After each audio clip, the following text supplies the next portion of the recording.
지난주에 이어서 계속해서 요한복음 말씀을 우리는 보고 있습니다. 요한복음 14장 25절에서 31절까지를 우리 다 찾으셔서 교독하도록 하겠습니다. 제가 가지고 있는 페이지로는 신약 173페이지에 있습니다. 신약 173페이지에 있는 요한복음 14장 25절에서 31절 말씀 다 찾으신 줄 알고 제가 먼저 25절 말씀을 읽겠습니다.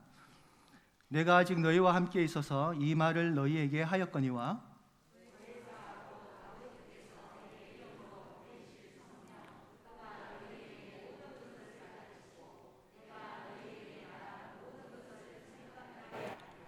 평안을 너희에게 끼치노니 곧 나의 평안을 너희에게 주노라. 내가 너희에게 주는 것은 세상이 주는 것과 같이 아니하니라. 너희는 마음에 근심하지도 말고 두려워하지도 말라.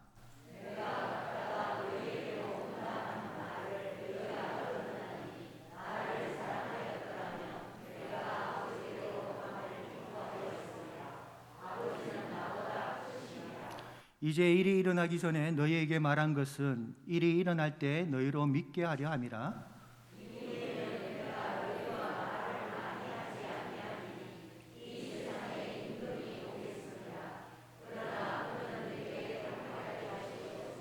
함께 읽겠습니다. 오직 내가 아버지를 사랑하는 것과 아버지께서 명하신 대로 행하는 것을 세상이 알게 하려 함이로라. 일어나라 여기를 떠나자 하시니라. 아멘. 오늘은 요한복음 14장에 있는 말씀을 한번 보도록 하겠습니다. 오늘 본문 말씀은요 14장 전체의 맥락 가운데서 한번 살펴보도록 하겠는데요, 먼저 14장 1절을 보게 되면 예수님이 제자들에게 이렇게 말씀하시는 것을 보게 됩니다. 제가 읽어드리겠습니다.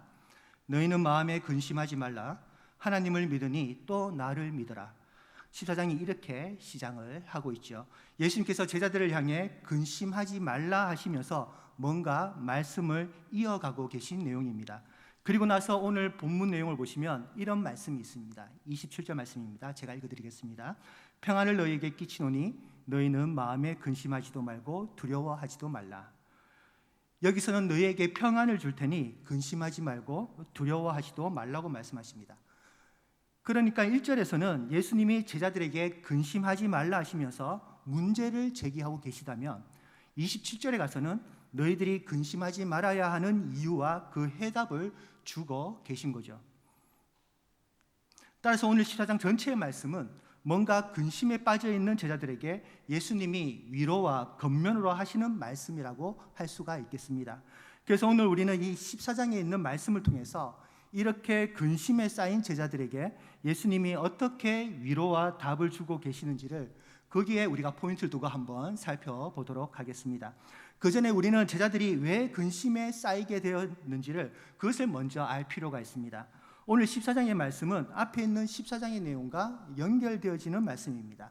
그러니까 앞에 최후의 만찬 자리에 있었던 내용과 말씀이 계속해서 이어지고 있다는 것이죠. 지난번에 살펴봤지만 13장을 보시면 예수님이 최후의 만찬 자리에서 제자들의 발을 씻기십니다. 그리고 나서 제자들에게 이런저런 말씀을 하시는데 그 말씀들 중에서는 제자들의 마음을 심란하게 만들고 혼란에 빠지게 만드는 그런 말씀들이 몇 가지가 있었습니다.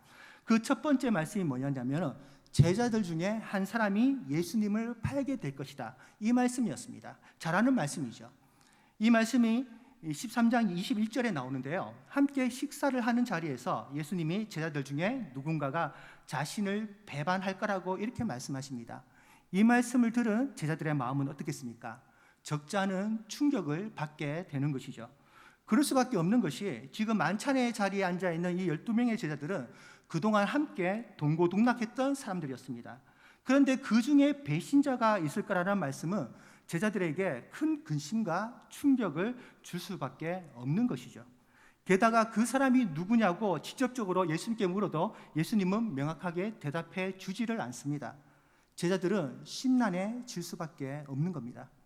그런데 이보다 더 충격적인 말씀이 있었습니다. 그게 뭐냐면 그 말씀이 13장 33절에 나오는 말씀입니다. 우리 같이 한번 읽어보도록 할까요? 시작. 작은 자들아, 내가 아직 잠시 너희와 함께 있겠노라. 너희가 나를 찾을 것이나 일찍이 내가 유대인들에게 너희는 내가 가는 곳에 올 수 없다고 말한 것과 같이 지금 너희에게도 이르노라. 자, 무슨 말입니까? 여기서 예수님은 이제 자신이 제자들을 떠날 거라고 그렇게 말씀하십니다. 제자들로서는요, 이보다 더 충격적이고 두려운 말씀은 없는 것이죠. 왜냐하면 그동안 제자들은 3년 동안 예수님을 쫓아다녔습니다. 그런데 그냥 쫓아다녔습니까? 자신의 가족도 버리고 자신의 모든 재산을 다 버리고 죽자 살자 예수님을 3년 동안 쫓아다녔습니다. 거기에다가 제자들은요, 예수님이 언젠가는 왕의 자리에 앉으실 것을 굳게 믿고 따랐던 사람들이었습니다. 특히 12장을 보시면 예수님이 예루살렘 성에 들어오실 때 많은 백성들이 예수님을 이스라엘의 왕으로 영접하는 것을 우리는 보게 됩니다. 그것을 옆에서 지켜본 제자들의 마음은 어땠을까요? 많은 백성들이 예수님을 이스라엘 왕으로 영접하는 모습을 보면서 제자들은 어떤 마음이 들었을까요? 분명히 이렇게 생각했을 것입니다. 우리가 그동안 모시던 이 예수님이 이제 곧 왕이 되시겠구나. 그렇게 되면 그동안 우리가 고생하고 수고했던 모든 것들에 대해서 보상을 받을 수가 있겠구나. 당연히 이렇게 생각을 했다는 것입니다. 왜냐하면 이러한 제자들의 마음과 심정을 잘 보여주는 말씀이 바로 누가복음 22장에 나옵니다. 누가복음 22장을 보시면 여기에서도 최후의 만찬 때의 장면을 기록하고 있는데요, 여기서 제자들이 어떤 마음으로 그동안 예수님을 따르고 있었는지를 아주 명확하게 잘 보여주고 있습니다. 누가복음 22장 24절 말씀을 우리 함께 읽겠습니다. 시작. 또 그들 사이에 그중 누가 크냐 하는 다툼이 난지라. 자, 여기가 어떤 장소냐면 바로 최후의 만찬 자리입니다. 제자들이 마지막 만찬 자리에서 누가 큰 자인지를 서로 다투었다는 것이죠. 한마디로 이제 예수님이 왕이 되시면 그 다음에 누가 더 높은 자리에 설 것인가, 제자들끼리 신경전을 벌이고 있었다는 것입니다. 이런 인간적인 기대와 소망으로 예수님을 따랐던 제자들이었다는 것이죠. 그런데 이런 제자들에게, 이런 기대와 소망으로 잔뜩 부풀어 있는 제자들에게 오늘 요한복음에서 예수님이 전혀 의외의 말씀을 하고 계십니다. 예수님이 제자들의 곁을 떠나신다는 것이죠. 제자들로서는 도저히 받아들일 수도 없고 용납할 수도 없는 말씀입니다. 그러니 제자들은 충격에 빠질 수밖에 없는 것이죠. 제자들은 근심에 빠질 수밖에 없는 것입니다. 그동안 수고했던 노력과 고생, 그리고 예수님을 따르면서 인간적으로 기대했던 모든 것들이 다 물거품으로 되어 버리는 것입니다. 예수님이 떠나는 순간. 그래서 제자들이 깊은 근심과 고뇌에 빠지게 되는 것이죠. 그러자 이러한 제자들의 모습과 마음을 아시고 이제 예수님이 위로와 권면의 말씀을 전하고 계십니다. 그렇다면 그 위로의 말씀이 어떤 것이겠습니까? 시사장 전체를 보시면 예수님은 크게 두 가지를 말씀하시는데 그 첫 번째 말씀이 2절에 나오는 말씀입니다. 우리 2절 말씀 같이 읽어보겠습니다. 시작. 내 아버지 집에 거할 곳이 많도다. 그렇지 않으면 너희에게 일렀으리라. 내가 너희를 위하여 거처를 예비하러 가노니. 이게 예수님이 근심에 빠진 제자들에게 하시는 첫 번째 위로의 말씀입니다. 너희를 위해서 거처를 예비하기 위해서 떠난다. 이것이 무슨 위로가 되겠는가 하겠지만 이 말씀은 매우 중요한 말씀입니다. 신학적으로도 참으로 중요하고요. 여기서 거처를 마련한다는 것은 예수님의 죽음과 부활 그리고 승천을 함축하고 있는 말씀입니다. 이것을 쉽게 풀어서 설명하자면 이제 내가 너희들 위해서 죽을 테지만 죽는 것이 끝이 아니라 하나님 나라에서 너희와 함께할 날을 준비할 거라는 그런 뜻입니다. 다시 말해 내가 죽어야지만 그리고 내가 너희들을 떠나야지만 결국 너희들의 구원이 완성될 거라는 이런 신학적인 의미가 여기에 들어가 있는 것이죠. 그리고 거기에다가 여기서 거처를 마련하러 간다는 이 말씀은 그 당시 팔레스타인 지역, 특히 갈릴리 지역의 혼인 문화와 관련지어서 살펴보게 되면 좀 더 의미심장한 내용을 발견할 수 있습니다. 갑자기 왜 갈릴리 지역의 혼인 문화냐? 예수님은 이것을 병행해서 오늘 예수님께서 이 말씀으로 위로하고 있다는 것입니다. 제가 지금 설명해 드리자면 지금 당시 갈릴리 지역의 혼인 문화는 이랬습니다. 남자가 마음에 드는 여인이 있으면 청혼을 하게 됩니다. 그 청혼을 여자 쪽에서 받아들이게 되면 바로 결혼하는 것이 아니라 청혼한 남자가 아내와 함께 살게 될 거처를 이제 준비하러 가게 되는 것이죠. 남자가 청혼을 하면은 여자가 청혼을 받아들이게 되면 이제 그 남자는 그 아내와 살 거처를 준비하게 된다는 것입니다. 준비하는데 1년이 걸리든 2년이 걸리든 열심히 신랑은 신부를 위해서 거처를 준비하게 되는 것이죠. 그렇다면 거처를 다 준비하면 바로 신부를 데려오느냐? 그렇지가 않습니다. 거처를 다 마련하고 아내를 데려오려면 데려올 때를 정해야 하는데 그 때를 정할 수 있는 사람이 신랑이 아니라 누군지 아십니까? 바로 신랑의 아버지입니다. 신랑의 아버지가 아들이 거처를 다 마련하게 되면 신부를 데려올 때를 정해주게 되어 있다는 것입니다. 우리는 잠깐 여기서 예수님이 하신 말씀을 우리는 좀 생각이 납니다. 어떤 말씀이냐면은 예수님께서 한 번은 제자들에게 마지막 때에 대해서 말씀을 하신 적이 있으신데 그때 제자들이 이렇게 질문하죠. 주님, 그 마지막 때가 언제입니까? 이렇게 묻자 예수님께서 어떻게 대답하는지 아십니까? 아시나요?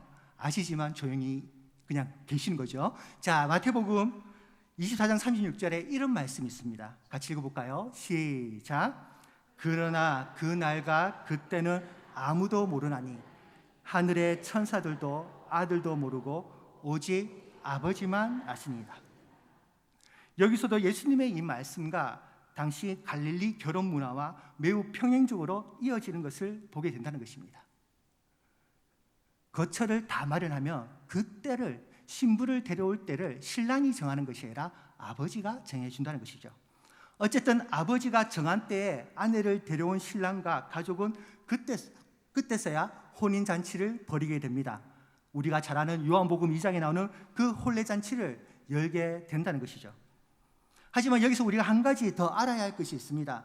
청혼을 받은 여인이 남자가 거처를 마련할 때까지 이 여인은 뭘 하고 있을까요? 그동안 남편이, 그러니까 장차 신랑이 될 남편이 거처를 마련한 동안 신부는 뭐 하고 있을까요? 바로 신부는 신랑이 자신을 데려올 때까지 예복을 준비하면서 기다려야 한다는 것입니다. 비록 정식적으로 혼인은 치르지 않았지만 청혼을 받은 신부는 언젠가 자신을 데리러 올 신랑을 소망하면서 예복을 만들고 혹은 예복을 입으면서 혼인을 준비하게 되더라는 것입니다. 오늘날 성도의 모습들과 거의 똑같죠. 그래서 예수님의 비유 중에 신랑을 기다리는 신부, 등불을 들고 기다리는 열처녀의 비유가 나오는데 이 모든 비유가 거처를 마련하고 신부를 데려오는 신랑을 기다리고 있는 장면을 묘사하고 있는 것입니다. 따라서 오늘 14장 2절에서 내가 거처를 예비하러 간다는 말씀은 이미 제자들에게 다 비유로 들려준 말씀입니다.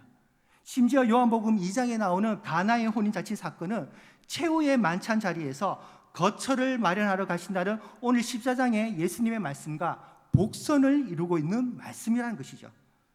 그런데 제자들은요, 아직까지 그 의미를 깨닫지 못해서 지금 근심에 빠져 있더라는 것입니다. 이 말씀과 이 예언이 그들의 신앙과 구원에 있어서 얼마나 중요한 메시지인지, 얼마나 중요한 말씀인지 알아차리지 못하니 그 말씀을 오해하고 근심에 빠져 있더라는 것이죠. 그래서 오늘 본문의 28절 보시면 예수님께서 이렇게 말씀하시는 것을 우리는 보게 됩니다. 28절 말씀 우리 한번 같이 읽겠습니다. 시작. 내가 갔다가 너희에게로 온다 하는 말을 너희가 들었나니 나를 사랑하였더라면 내가 아버지께로 감을 기뻐하였으리라. 아버지는 나보다 크심이라. 14장 앞부분에 했던 말씀을 오늘 본문에서 다시 언급하시면서 내가 너희들을 떠나는 이유, 내가 너희들을 위해서 거처를 마련하러 간다는 그 의미를 너희가 제대로 알고 이해한다면 너희들이 근심하기보다는 오히려 기뻐했을 거라고 예수님은 오히려 이렇게 말씀하고 계십니다. 다시 말해서 너희가 높은 자리에 앉는 것이 진정한 기쁨이 아니라, 너희들이 높은 자리에 차지하는 것이 진정한 기쁨이 아니라, 예수님이 어떤 분이시고 예수님이 무슨 일을 하려고 오신 분인지를 분명히 알고 깨달을 때, 그때서야 너희에게 진정한 기쁨이 임한다는 것, 그때서야 주님을 더욱더 진심으로 사랑할 수 있다는 것을 이렇게 우리에게 역설적으로 가르쳐주고 있다는 것이죠. 성도 여러분, 지금 예수님은 우리에게 매우 중요한 말씀을 하고 계십니다. 우리도 제자들처럼 우리가 추구하는 기쁨들이 다 눈에 보이는 것이고 물리적이고 물질적인 기쁨에서 시작하려 한다는 것입니다. 저뿐만 아니라 모든 사람들이 제자들처럼 높은 자리에 앉고 싶어하고 사람들이 부러워하는 자리에 앉고 싶어합니다. 하지만 분명한 사실은 주님은 우리에게 이것을 허락하시려고 이 땅에 오신 분이 아니라는 것을 우리는 분명히 알아야 한다는 것입니다. 주님은 오늘 분명히 우리에게 이렇게 말씀하고 계십니다. 너희의 기쁨이 세상의 것에서 주어지는 것이 아니라 바로 주님의 죽음과 부활과 승천, 그것이 너희의 참된 기쁨이 되어야 한다는 것이죠. 이것이 바로 기독교만이 갖고 있는 진리이고, 이것이 바로 기독교만이 줄 수 있는 축복이라는 겁니다. 그래서 27절에서 주님이 뭐라고 말씀하십니까? 제가 읽어드리겠습니다. 평안을 너희에게 끼치노니 곧 나의 평안을 너희에게 주노라. 내가 너희에게 주는 것은 세상이 주는 것과 같지 아니하니라. 너희는 마음에 근심하지도 말고 두려워하지도 말라. 세상이 줄 수 없는 평안, 세상이 줄 수 없는 기쁨을 신랑 되신 주님이 주시겠다는 것입니다. 무엇을 통해서요? 바로 예수님의 십자가를 통해서, 예수님의 부활을 통해서, 그리고 예수님의 승천을 통해서 예수님이 나의 신랑 되심을, 예수님이 우리를 위해 거처를 마련하고 계심을 확실하게 보여주시겠다는 겁니다. 이것이 바로 오늘 주님이 제자들과 우리 성도들에게 주시는 첫 번째 평안이자 위로의 말씀이라는 겁니다. 자, 그렇다면 예수님이 말씀하시는 두 번째 위로는 무엇이겠습니까? 그 두 번째 위로의 말씀은 오늘 본문 26절에 나옵니다. 우리 읽었지만 다시 한번 읽어보겠습니다. 시작. 보혜사 곧 아버지께서 내 이름으로 보내실 성령, 그가 너희에게 모든 것을 가르치고 내가 너희에게 말한 모든 것을 생각나게 하시라. 우리가 너무나도 잘 아는 말씀이죠. 매우 유명한 말씀입니다. 우리가 잘 아는 대로 보혜사 성령님을 우리에게 보내주신다고 예수님께서 약속하십니다. 보혜사는 헬라어로 파라클레토스라는 단어입니다. 이 단어를 문자 그대로 해석하면 곁에서 돕기 위해 부름을 받은 자, 혹은 남을 돕기 위해 불려온 자, 이렇게 해석할 수가 있습니다. 그리고 이것을 법률적 용어로 해석하며 변호사, 중재자, 이렇게 해석하기도 하고요. 그리고 다르게는 상담자, 위로자, 대언자, 이렇게 번역되기도 합니다. 매우 다양한 단어로 번역이 되는 말이라는 것이죠. 어쨌든 중요한 것은 성령님이 어떤 식으로 역사하시든 간에 결국 우리를 돕고 돌보시기 위해서 오신 분이라는 것이죠. 그렇다면 우리를 돕기 위해 성령님이 주로 하시는 역할이 뭐냐는 것입니다. 그것이 오늘 26절과 27절에서 잘 나와 있습니다. 먼저 26절을 보시면 보혜사 성령님께서는 우리에게 모든 것을 가르치고 생각나게 하신다, 이렇게 말씀하십니다. 보혜사의 역할이, 보혜사 성령의 역할이 이거라는 것이죠. 모든 것을 가르치고 생각나게 하신다. 여기서 말하는 모든 것은요, 1차적으로는 예수님의 사역과 말씀을 뜻합니다. 주님께서 이 땅에서 하신 사역과 하신 말씀들이 결국 우리에게 어떠한 의미인지 알게 하시고 그 사실을 믿게 하시는 역할이 바로 보혜사 성령님의 역할이라는 것이죠. 그래서 요한복음 2장 22절 보시면 이런 내용이 기록되어져 있습니다. 우리 같이 읽어보도록 하겠습니다. 시작. 죽은 자 가운데서 살아나신 후에야 제자들이 이 말씀하신 것을 기억하고 성경과 예수께서 하신 말씀을 믿었더라. 예수님께서 부활하시고 난 후 제자들이 그제서야 예수님의 모든 사역과 말씀들이 이해되고 믿어지더라는 겁니다. 따라서 오늘 말씀과 2장 22절의 말씀을 연결해서 살펴보게 되면 결국 이 일을 성령님께서 하신 일이라는 것을 우리는 알 수가 있죠. 예수님께서도 분명히 말씀하고 있습니다. 보혜사 성령님이 왜 우리에게 필요한가? 모든 것, 예수님의 모든 말씀과 그 사역을 깨닫게 하고 믿어지게 만드시더라는 것입니다. 그 다음 27절을 보시면 성령님이 우리에게 또 어떻게 도우시는지를 알 수가 있는데 그것이 바로 우리에게 평안을 주신다는 사실입니다. 갈라디아서 5장 22절을 보시면 사도 바울이 성령의 열매들에 대해서 언급하는 것을 보게 되는데 잘 아는 말씀이지만 다시 한번 우리가 한번 보도록 하겠습니다. 갈라디아서 5장 22절 시작. 오직 성령의 열매는 사랑과 희락과 화평과 오래 참음과 자비와 양선과 충성과. 여기서 보시면 화평이라는 단어가 나옵니다. 이 화평이 오늘 본문에 나오는 평안과 같은 단어입니다. 헬라어로 에이레네죠. 이 단어는 히브리어인 샬롬과 같은 의미입니다. 히브리어가 말하는 이 샬롬이나 예수님께서 말씀하시는 헬라어 에이레네나 이 단어의 의미는 하나님으로 충만한 상태의 평안을 의미합니다. 궁극적으로 여기서 말하는 평안, 화평은 뭐냐? 바로 하나님으로 말미암아 충만한 상태, 이것을 뜻하는 것이죠. 다시 말씀드려서 아무런 근심이나 걱정이 없는 말 그대로 만사형통으로 인한 평안이나 평화로움이 아니라 비록 이 땅에서 근심과 걱정은 다가오지만 주님에 대한 말씀과 약속에 대한 확신을 통해 나타나는 평안, 이것을 말하는 것입니다. 그것을 먼저 예수님께서 우리에게 보여주셨습니다. 예수님께서 십자가 처형을 앞두고 스스로 근심과 싸우는 모습을 보여주시죠. 그런데 그러한 근심을 어떻게 이겨내십니까? 바로 하나님에 대한 마음으로 성령님과 함께 하심으로 그것을 이겨내는 것을 볼 수가 있는 것입니다. 바로 성령님은 그러한 역할을 하신다는 것이죠.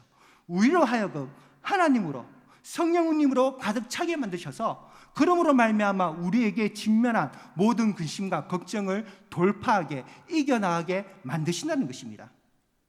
따라서 우리가 분명히 알아야 할 것은 성령의 주요 사역은 그저 눈에 보이는 은사나 능력에 있는 것이 아닙니다. 소위 말해서 성령의 주요 역사는 방언을 하는 것이나 병 고치는 능력을 행하는 것이나 혹은 예언을 하는 것에 있지 않습니다. 왜냐하면 그런 것들에 치중하다 보면 복음보다 방언이나 능력이나 환상에 우선순위를 둘 수가 있기 때문입니다. 성도 여러분, 분명히 아셔야 할 것은 은사가 말씀보다 앞서서는 안 된다는 것입니다. 아니, 앞설 수도 없고 절대 하나님께서 허락하시지 않는 일입니다. 오늘 말씀도 보십시오. 성령님은 결코 복음을 희석시키는 일을 절대 하지 아니하십니다. 성령님의 모든 사역과 역사는 결국 예수 그리스도의 복음과 그분이 이 땅에서 하신 사역들을 드러내는데 그 목적이 있다는 것입니다. 왜인지 아십니까? 그것은 바로 예수님의 사역이 곧 성령님의 사역이고 성령님의 사역이 곧 예수님의 사역이기 때문입니다.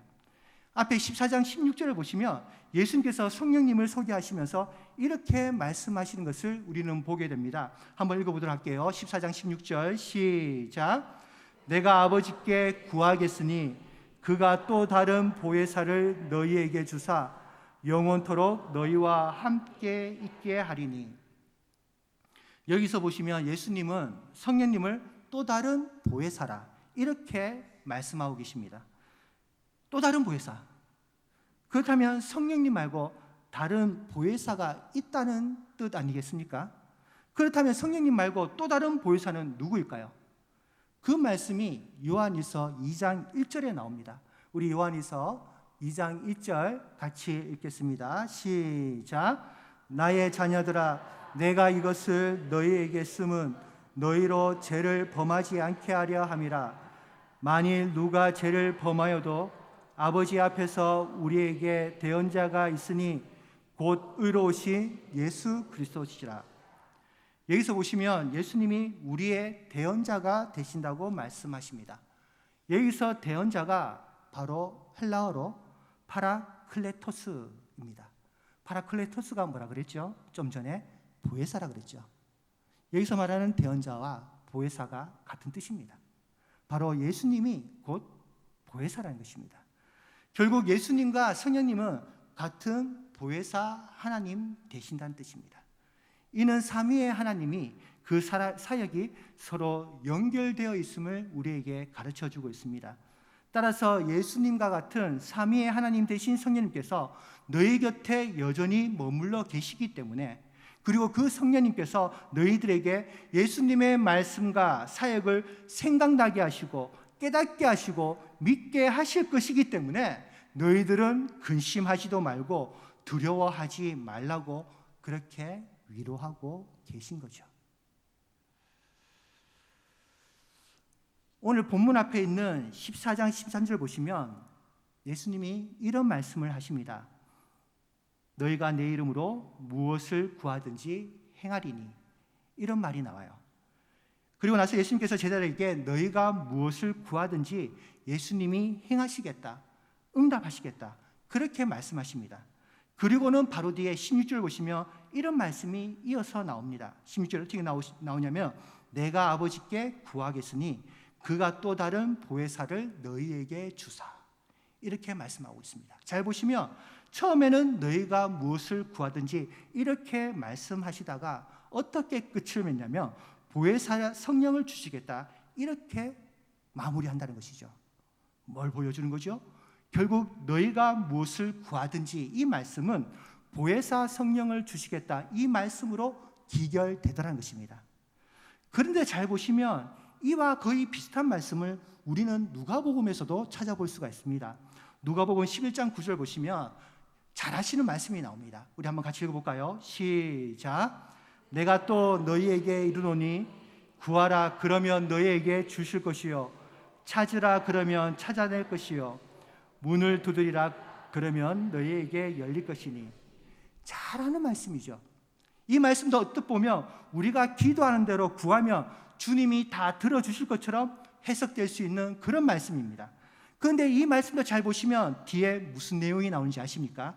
바로 13절 보시면 이런 말씀이 이어서 나옵니다. 같이 읽겠습니다. 시작. 좋은 것을 자식에게 줄 줄 알거든 하물며 너희 하늘 아버지께서 구하는 자에게 성령을 주시지 않겠느냐 하시니라. 성도 여러분 잘 보시기 바랍니다. 여기서 보시면 기도를 통해 구하라 하시면서 마지막에는 뭘 주는 걸로 마무리하십니까? 성령을 주시겠다는 걸로 마무리가 됩니다. 좀 전에 읽었던 14장의 말씀과 같은 흐름입니다. 너희들이 무엇을 구하든, 너희가 무엇을 구하든 결국 무엇으로 끝을 맺습니까? 예수님이 주시고자 하신 것이 결국 궁극적으로 무엇이었습니까? 바로 성령님이라는 것입니다. 우리는 여기서 중요한 사실을 알 수가 있습니다. 먼저는 예수님께서 우리에게 정말 기도를 통해서 주시고자 하시는 것은 바로 성령님이시고 성령님으로 우리가 충만해지는 것입니다. 왜냐하면 우리는 성령님을 통해서 참된 평안을 누릴 수 있기 때문입니다. 성령님이 우리와 함께 하셔야 우리가 이 땅에서 어떠한 근심과 어떠한 두려움에 직면하더라도 능히 감당할 수 있기 때문이죠.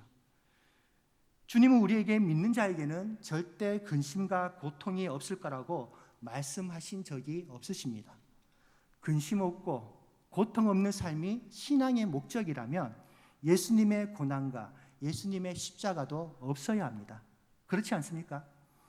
기독교 신앙의 목적이 고난이 없고 슬픔이 없고 만사 형통의 삶이라면 예수님의 공생애는 180도로 바뀌어야 합니다. 예수님은 처음부터 부자 집안에서 태어나셔야 했고 예수님은 돌아가실 때까지 높은 자리와 높은 권세를 누리고 사시다가 그렇게 하늘로 올라가셔야 했습니다. 그리고 겟세마네 동산에서 눈물을 흘리시는 기도도 없어야 했고 제자들에게 배반당하는 일도 없으셔야 했습니다. 그렇지 않습니까? 그런데 예수님은 세상에서 당할 수 있는 고난과 고통과 배신과 공격을 다 당하고 돌아가셨습니다. 무엇을 보여주는 건가요?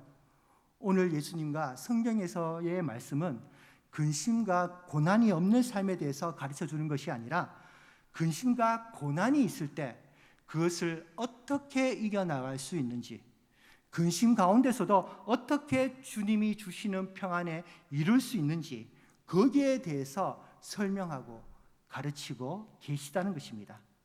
그리고 29절에 나오는 말씀처럼 이러한 사실을 믿게 하는데 목적이 있다는 것이죠. 성도 여러분들은 이 사실을 믿으십니까? 그렇다면 더욱더 성령 충만한 삶을 구하시고 기도하시길 바랍니다. 성령을 의지하는 삶은 결국 어떠한 삶이냐면 다시 오실 신랑을 기다리며 예복을 준비하는 신부와 같은 삶이라는 것입니다.